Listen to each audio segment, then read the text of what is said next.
ክርስቶስ ተንሳ እሙታን በአቢይ ኃይል ወስልጣን አሰሮ ለሰይጣን አጋአዞ ለአዳም ሰላም እምይእዜሰ ኮነ ፍስሐ ወሰላም።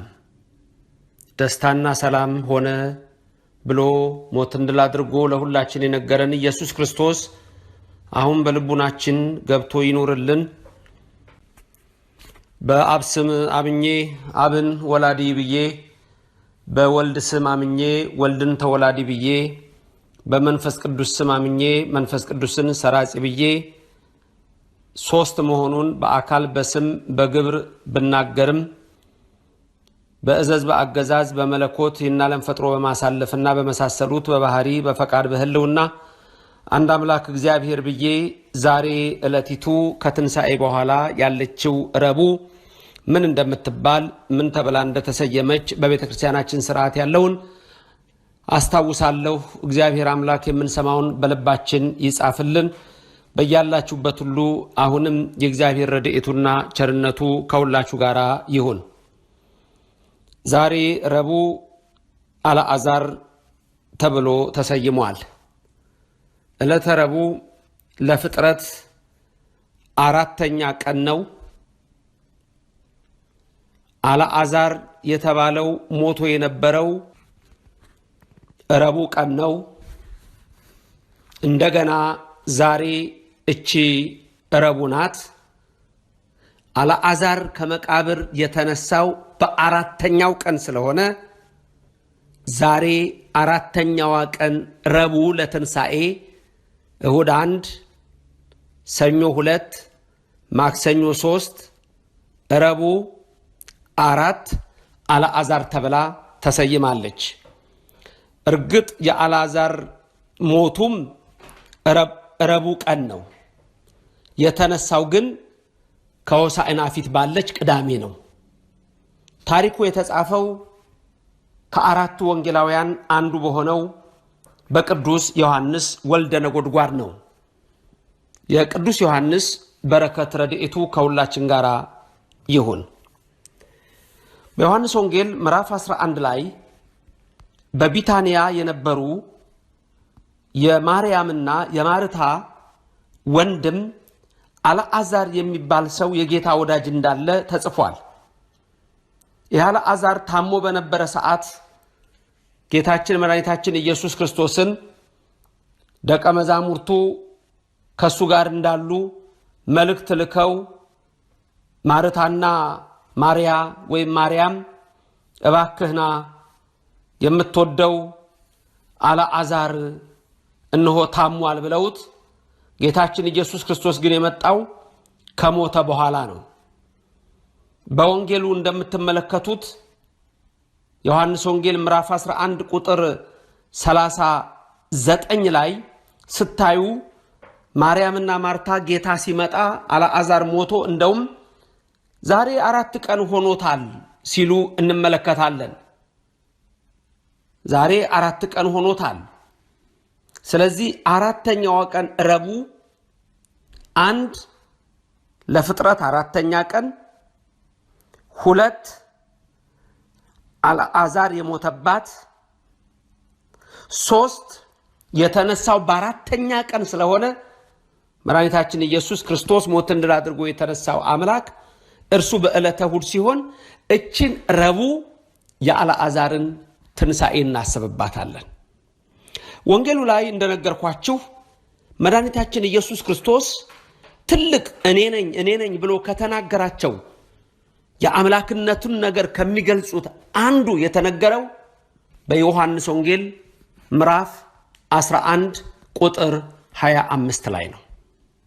ዮሐንስ ወንጌል ምዕራፍ 11 ቁጥር 25 ላይ በልብ መታሰቡ በቃል መነገሩ ከፍ ከፍ ይበልና አምላካችን መድኃኒታችን ኢየሱስ ክርስቶስ እንዲህ አላቸው ይላል። ለማርያም፣ ለማርታ፣ ለተሰበሰበ ሕዝብ፣ ለደቀ መዛሙርቱ፣ ለሁሉም አነ ውእቱ ትንሣኤ ወሕይወት፣ እኔ ትንሣኤና ሕይወት ነኝ አላቸው።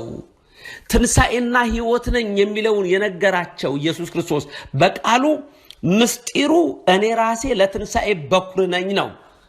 ቅዱስ ጳውሎስ ብርሃነ ዓለም በረከቱ ይደርብንና በአንደኛ ቆሮንቶስ ምዕራፍ 15 ላይ ስንመለከት ቁጥር 20 ላይ ኢየሱስ ክርስቶስ ለትንሣኤያችን በኩር ሆኖ ተነስቷል ይላል። እርሱ ሕይወትን የሚሰጥ እርሱ መድኃኒት ኢየሱስ ክርስቶስ ሞትን ድል አድርጎ ተነስቷል። እዚህም በቢታንያ ምን ብሎ ተናገረ? ክብር ይግባውና መድኃኒታችን ኢየሱስ ክርስቶስ አነ ውእቱ ትንሣኤ ወሕይወት፣ ትንሣኤና ሕይወት እኔ ነኝ።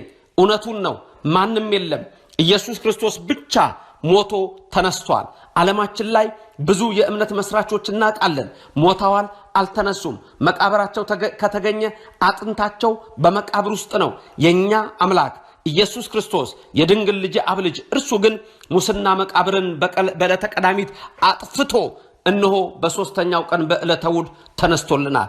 የተነሳ አምላክ ሞትን ድል አድርጎ የተነሳው ይሄ ሁሉ ለኛ ስለሆነ ሮሜ ላይ እንደሚናገረው ሐዋርያው ምዕራፍ 4 ቁጥር 25 ላይ መሰቀሉ መሰጠቱ ለኃጢአታችን ሞትን ድል አድርጎ መነሳቱ ደግሞ ለጽድቃችን ነው እንዳለ ስለ ሁላችን የሆነ ታላቅ ነገር ነው። ትንሣኤና ሕይወት እኔ ነኝ። ትንሣኤና ሕይወት እኔ ነኝ ያለው ኢየሱስ ክርስቶስ አልዓዛርን ሄዶ ከመቃብር አውጥቶታል። የትንሣኤውን ነገር ሊነግረን አልዓዛርን ከመቃብር አውጥቶታል። ወደ መቃብሩ ሄዶ ኧረ ይሸታል ጌታዊ ሲሉት እሱ ግን ምንም አፍንጫውን አልያዘም። ወደ መቃብሩ ተጠግቶ ወይቤ አልዓዛር አልዓዛር ናአ ጻ አፍአ አንተ አልዓዛር ና ውጣ አለው። ሞቷል አልዓዛር፣ መቃብሩ ውስጥ ገብቷል አልዓዛር። አልዓዛር አልዓዛር ና ውጣ አለው። ከዛ በኋላ አልዓዛር እንደተጠቀለለ እንደተገነዘ ወጣና ቀጥ ብሎ ቆመ። ተመልከቱ፣ ኢየሱስ ክርስቶስ አልዓዛር አልዓዛር ና ውጣ ብሎ አልዓዛርን ሲያስነሳው ከየት ነው ያመጣው? አልዓዛርን አልዓዛር ሞቷል። ከየት አወጣው? ከመቃብር። ከመቃብር የወጣው ስጋው ነው። አልዓዛር አልዓዛር ብሎ የጠራው ስጋውን አይደለም። አሁን እኔና እናንተ የምንሰማው በስጋ አይደለም። ትንሽ ረቀቅ እንዳይልባችሁ። ምክንያቱም ሰው የሚናገረው የሚሰማው የሚንቀሳቀሰው በነፍሱ ነው። ነፍስ ደግሞ ለባዊት ነባቢት ሕያዊት ትባላለች። ሕያው ሆና የምትሰማው ነፍስ ነች። አልዓዛር አልዓዛር ና ውጣ ሲለው መቃብር ውስጥ ያለው አልዓዛር ስጋው ነው ያለው። የምትሰማ ነፍስ የት ነች? ሄዳለች። ሲኦል ነች ነፍስ። የት ነች? ሲኦል ነች። ለምንድነው ሲኦል ያልኳችሁ? በትላንትናውም ትምህርት እንዳየ ነው። ባለፈውም የሞቱ ሰዎች ሁሉ ወዴት ነበር የሚሄዱት? ወደ ሲኦል። ስለዚህ ጌታ መጥቶ በዕለተ ዓርብ ነፍሳትን እስከሚያወጣ ሁሉም ሲኦል ነበሩ። ስለዚህ የአልዓዛር ነፍስ የት ሄዳ ነበር? ሲኦል ሄዳለች። ስጋውስ መቃብር ውስጥ ነው። ስለዚህ ጌታ ሲጣራ ስጋን ከነፍስ ጋር መጀመሪያም የፈጠረ የሰራን እሱ ነው። እኔ ነኝ ሲል ነው። እኔ ትንሣኤና ሕይወት ነኝ ብሎ ሲናገር እዚህ ጋር እኔ ፈጣሪ ነኝ። ስጋችንን የፈጥሮ ነፍሳችንን እፍ ብሎ ያዋሃደን እግዚአብሔር በመፍጠር አንድ ስለሆነ ሥላሴ አብ ወልድ መንፈስ ቅዱስ በዘፍጥረት 2:7 እንደምታዩት አዳምን ከምድር አፈር አበጀው በአፍንጫው የሕይወት እስትንፋስ እፍ አለበት ብሎ ሕያው ያደረገን ግሩም ያደረገን አምላካችን እግዚአብሔር የተመሰገነ ይሁን። በስጋም በነፍስም የፈጠርኩ እኔ ኢየሱስ እግዚአብሔር ነኝ ሲል ነው። ብዙ ሰዎች እግዚአብሔር ነኝ ብሎ የተናገረ ተግባሩን ይዩት፣ እየሰራ ያለውን ይዩት። የስጋም የነፍስም ፈጣሪ እኔ ነኝ አለና ስጋን ከመቃብር ነፍስን ከሲኦል ጠራ። የኛ አምላክ ኢየሱስ ክርስቶስ ለስም አጠራሩ ክብር ምስጋና ይግባው። ስጋን ከመቃብር ነፍስን ከሲኦል ነፍስን ጠራት፣ መጣች፣ ከስጋ ተዋሃደች። አልዓዛር ቆመ። ወወፃ ውእቱ ምውት እንዘግኑዝ ወእሱር እደዊሁ ወእገሪሁ። እጅግሩ እንደታሰረ አልዓዛር ያ ሙት የሞተ አስከሬን የሆነ 4 ቀን የሞላው አይን እኮ ይፈሳል፣ ሰውነት ይሸታል። አዋሃደና አስነሳው የሁላችን አምላክ እግዚአብሔር። እጅግሩ እንደታሰረ ወገጹኒ ጥብሉል በሰበል ይላል። እጆቹ ተገንዘዋል፣ ሻሹ ተጠምጥሞበታል። እነሆ ኢየሱስ ክርስቶስ ከሞት አወጣው። ፍቱት ይሂድ አላቸው። መታት መስሏቸው ደንግጠዋል። እነሱ መታት አለመሆኑን የሚያውቁት መቼ ነው? ፈታችሁ ተውት ይሂድ አላቸው። ሄደው ፈቱት አልዓዛርን፣ ቀስ እያሉ ፈቱት። አልዓዛር ጌታ ኢየሱስ ክርስቶስ ብሎ ሰገደለት። እቺ ለተረቡ በዚህ በአልዓዛር ተሰይማለች። በአራተኛው ቀን ከሞት ስላነሳው አራተኛዋን ቀን አልዓዛር ተባለች። እንደገና አልዓዛር የሞተው ሮብ ቀን ነበረ፣ የተነሳው ቅዳሜ ነው። ስለዚህ አምላካችን ኢየሱስ ክርስቶስ እዚህ ጋር አንድ ምስጢር ይነግረናል። በአልዓዛር ሕይወት አልዓዛር ተነስቷል። ከዛ በኋላ አልዓዛር ተመልሶ ሞቷል። እኔ ግን ሞትን ድል አድርጌ ስነሳ ለዘላለም ሕያው ነኝ።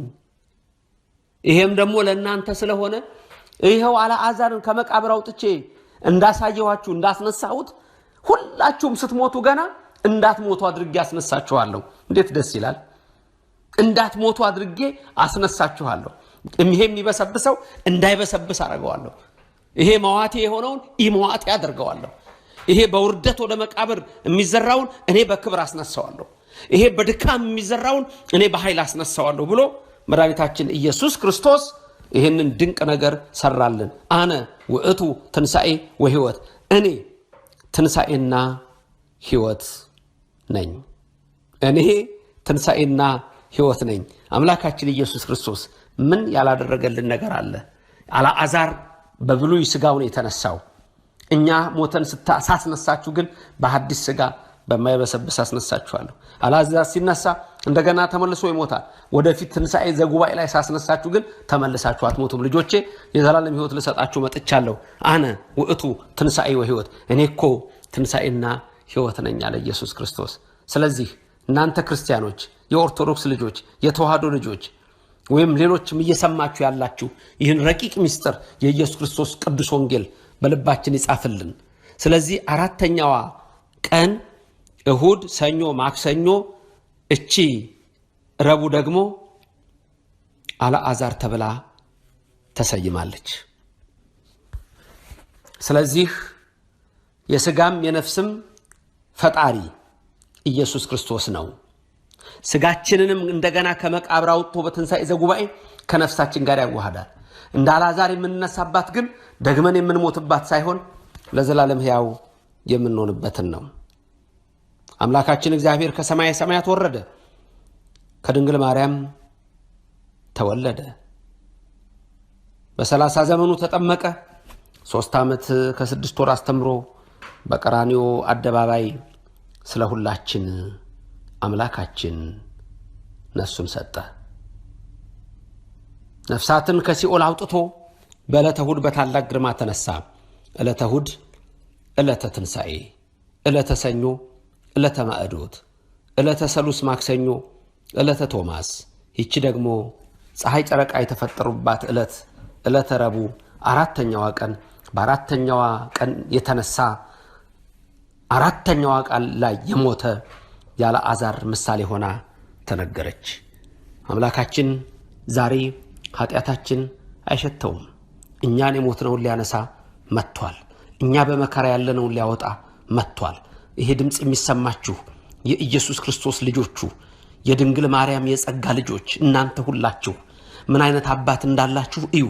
ምን አይነት እግዚአብሔር እንዳላችሁ እዩ። ብዙዎቻችሁ በተለያየ መከራ ኃጢአተኛ ነኝ አይሰማኝም፣ በደለኛ ነኝ አይሰማኝም አትበሉ። ይሰማኛል፣ ቁሙና ጸልዩ። ያደምጠኛል፣ ቁሙና ጸልዩ። ይሰማል እግዚአብሔር። እኛ ከለመነው ዛሬም የመጣውን መከራ፣ የመጣውን ቸነፈር፣ የመጣውን ወረርሽኝ የሚገፍ እግዚአብሔር ብቻ ነው። የዓለም ኃይልማ ደክሟል። የዓለ ኃያላን ኃይልማ ተንበርክኳል። ብቻውን የሆነ እግዚአብሔር ሰውም ይስራው መቅሰፍትም ያምጣው ወገኖቼ እግዚአብሔር ይገፈዋል። በምንም ይሁን በምን እግዚአብሔር አይሰማኝም አትበሉ። በውስጣችሁ ስጋና ደም ያለ እናንተ የድንግል ማርያም ልጆች አትበሉ። ይሰማል። አዎ ኃጢአታችን ብዙ ነው። አዎ በደላችን ብዙ ነው። አዎ ለአልዓዛር መቃብር ሲጠጋ ወደ አልዓዛር ጌታ ሆይ ይሸታል ባሉት ሰዓት አፍንጫውን ያዘ ተብሎ አልተጻፈም። አልያዘም፣ አልሸተተውም። የኔና የናንተም ኃጢአት አይሸተውም።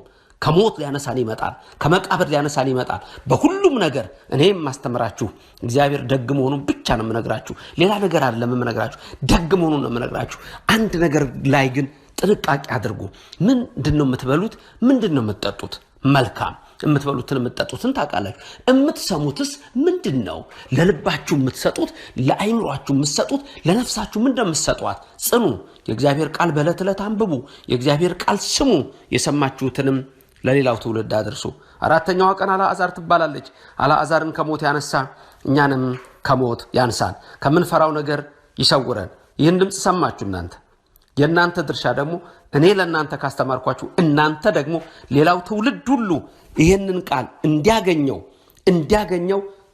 ከሌላ ዓለም እናውጣው ወገኖቼ ለምን ሸክሙ አይሰማችሁም ይሰማችሁ ብዙዎች እንደምታደርጉ አቃለው ግን የጠፋውን ትውልድ እናውጣው በመንፍቅና የተበላውን እናውጣው ይሄንን የኦርቶዶክስ ተዋህዶ ሚስጥራችንን ሰዎች ይወቁት ዝም ብያን አስተምራችሁም እድሜ ልክን የተማርኩትን ነው ማስተምራችሁ ስለዚህ ይሄንን እውነተኛውን የአባቶቻችን ቃል ይዘን ነው እስከ ሞት ድረስ ይሄን ዜና እየሰማን ይሄን ቅዱስ ቃል እየሰማን መኖር ያለብን መንፍቅና በበዛበት ክደትና መንፍቅና ለዓለም ሌሎቹ ሲያዳርሱ እናንተ ይሄን የእውነት ቃል ደግሞ ማዳረስ አለባችሁ እግዚአብሔር ከናንተ ጋር ይሁን አራተኛው ቀን ምን ተብላ ትጠራለች አልዓዛርን ከሞት ያነሳ ከመሞተ ነገራችሁን ያንሳ የምትፈሩትን ነገር ያርቅላችሁ እመብርሃን ደግፋ ታኖራችሁ ዕለተ ሐሙስ ነገ ደግሞ እንማራለን ያድርሰን ጊዜ ባለቤት እግዚአብሔር ይባርካችሁ ፊቱንም ያብራላችሁ